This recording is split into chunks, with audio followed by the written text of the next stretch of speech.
আসসালামু আলাইকুম সুপ্রিয় দর্শক শ্রোতা, আশা করি আপনারা যে যেখানে আছেন ভালো আছেন। গরম দুধের মধ্যে পাউরুটি দিয়ে যে রেসিপিটা করছি আশা করি আপনাদের কাছে ভালো লাগবে।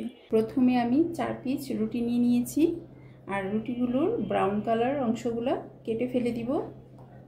ব্রাউন কালার অংশগুলো থাকলে খেতে ভালো লাগে না, ব্রাউন কালারগুলো কেটে ফেলে দিয়েছি। এখন আমি এগুলোকে টুকরো টুকরো করে নিব। রুটিকে আমি কেটে ছোট করে নিয়েছি। ছোট বাটিতে 1 বাটি চিনি নিয়েছি আর এটা আমি ক্যারামেল করব। আমি আজকে রেসিপির নাম বলবো না, আপনাদেরকে বলতে হবে। মিলটা যেন পুড়ে না যায় ওদিকে আমাকে লক্ষ্য রাখতে হবে। এখন আমি অনবরত নাড়তে থাকবো, না হয় লেগে যেতে পারে। মিলটা প্যানে লেগে গেলে এটা খেতে ভালো লাগবে না, তিতা তিতা লাগবে। এজন্য এটা আমি ব্রাউন কালার করে নিব। আমি দুধটাকে জাল দিয়ে ঘন করে নিয়েছি। আমি এখানে 2 কাপ দুধ দিব। 1 কাপ দিয়েছি। এখন ক্যারামেলটার সাথে ভালো করে দুধটা মিলিয়ে নিব। আমি আরেক কাপ দুধ একটু পরে দিব, এটা মিলিয়ে নিতে হবে। আমি আরও 1 কাপ দুধ দিয়ে দিব, অনেকটাই মিলে গেছে। আরও 1 কাপ দুধ দিয়ে দিচ্ছি।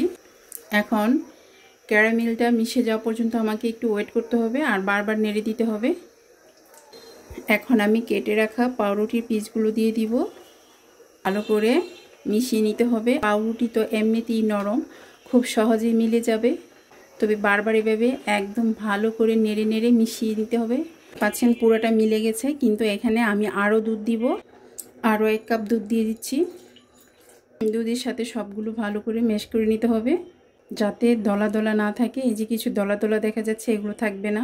কালারটা খুব সুন্দর লাগছে। আমার এই রেসিপিটা করতে মাত্র 4টি উপকরণ লাগছে। গরম দুধ লাগছে, 4 পিস পাউরুটি লাগছে, টক দই লাগছে আর চিনি লাগছে। এই 4টি উপকরণ দিয়েই আমার এই রেসিপি তৈরি হচ্ছে। এখন আমি এটা ভালো করে ঠান্ডা করে নিব। চুলাটা আমি অফ করে দিয়েছি। এভাবে নেড়ে ছেড়ে ভালো করে ঠান্ডা করে নিব।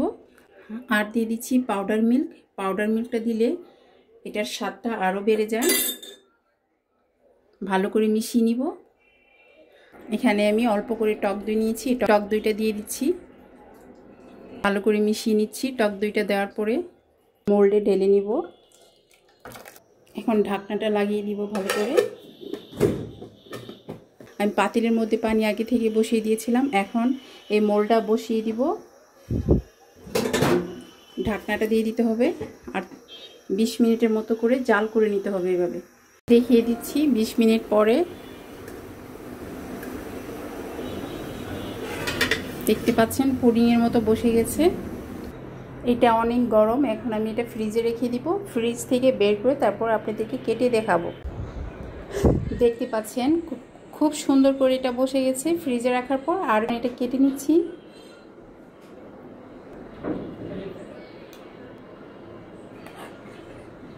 রেসিপি কেমন হয়েছে অবশ্যই আপনারা জানাবেন। আজ তাহলে এই পর্যন্তই। আল্লাহ হাফেজ।